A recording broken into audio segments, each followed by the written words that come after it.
when I was working as a journalist, did I go out for in-person interviews for every single story I did? No. No. If I needed to like check a quick fact, like a budget story or some sort of like project story in a municipality or something like that, did I necessarily march down to City Hall every day to be like, I demand an interview with the mayor? No, I'd get on the phone, while like transcribing an interview, and in between sentences, I put a quick call to like the clerk or whatever and be like, hey, can you help me out here? That kind of thing. But I mean, that's always kind of been true for journalism, at least once we had a phone to call people from our offices.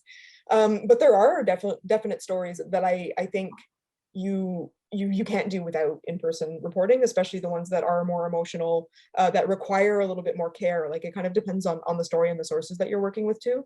Like if I'm writing a story about a traumatic event or a family or a person who was involved in a serious crime and is like still dealing with it, grieving with it, but wants their story told, like I'm not going to do that over the phone.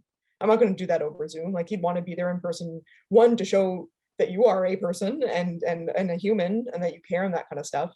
But then also, I guess, more on the parasitic side of journalism, like speaking in person, you pick up on a lot more too that you can use for your reporting as well. So it's like a win-win in a way. Like you can be, reporters need to be empathetic with people, and sympathetic with people to a certain extent as well.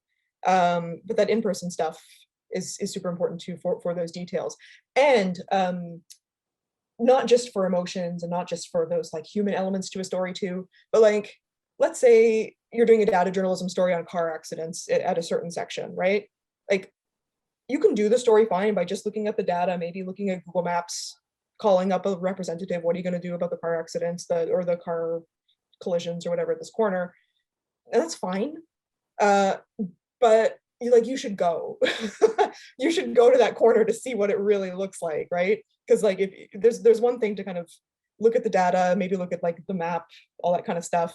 But you're going to get that little bit extra, or not even a little bit extra, but those extra details and those extra real world nuances by actually going to the place to see what it really looks like in the real world. And you might witness some near misses or be able to talk to some people while you're there.